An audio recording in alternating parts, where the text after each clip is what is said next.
Second graders who survived the Sandy Hook shooting and about to enter college. They're all about to enter college, right?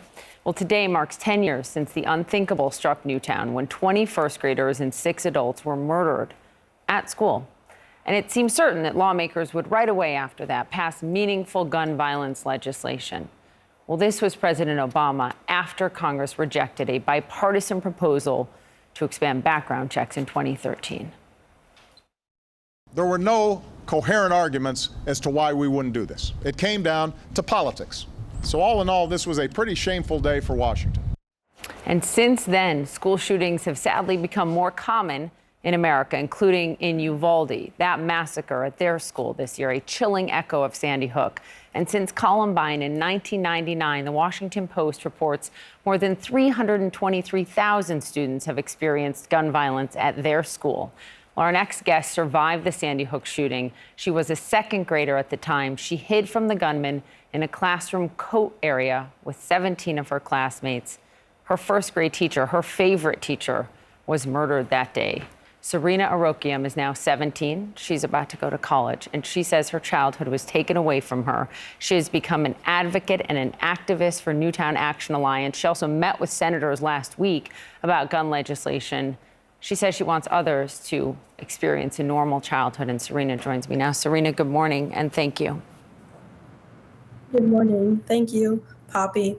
Yes, and I think it's so important to keep shootings from happening and just prevent gun violence as a whole from happening and to help our future generations continue to thrive. That day 10 years ago, you lost so many people you loved. And I know you lost your favorite teacher. We have pictures of her. Could you tell people what she meant to you? Yes. She was very kind. She was sweet. She was loving. She was caring. And most of all, she was just an important person to me because she was so special. And I remember her and her pink flamingos and like what they stood for to her and what they meant to her. That is right there. You see the images. That was Victoria Soto, a name we've come to know so well. I wonder what today means for you. I hate saying the word anniversary. This is not an anniversary. There's nothing. This is a tragedy, but it's 10 years later. I remember so well being in Newtown in the wake of it. What do you make of where this country is 10 years later? It's definitely difficult, especially seeing all these other school shootings, and especially after Uvalde, which hit close to home because it was so similar to Sandy Hook.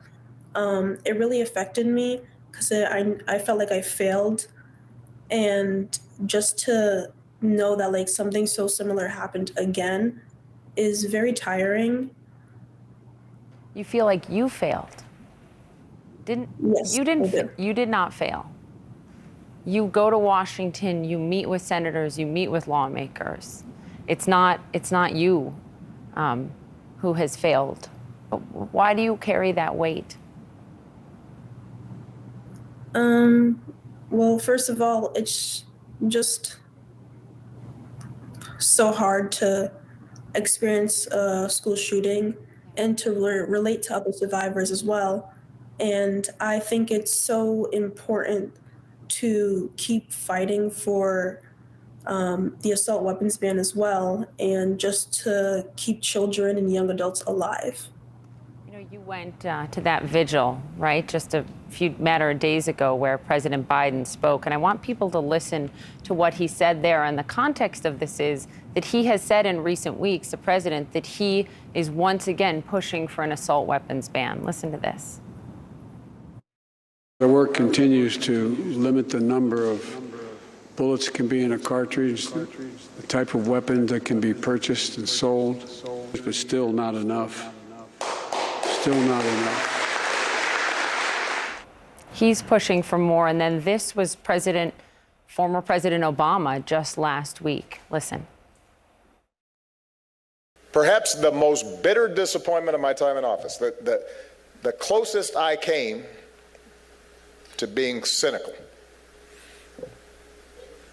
was the utter failure of Congress to respond in the immediate aftermath of the Sandy Hook shootings.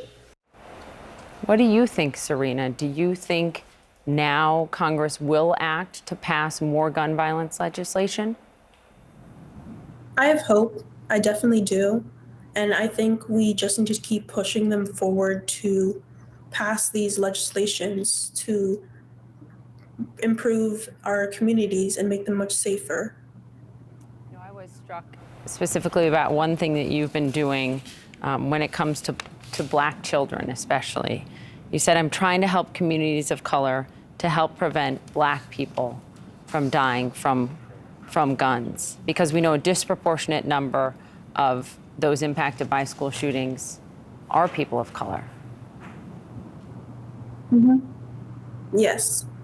And I'm trying to help these communities because it's important for children to grow up and live a normal childhood and experience a childhood that like I never had because of it was taken away from me because of Sandy Hook.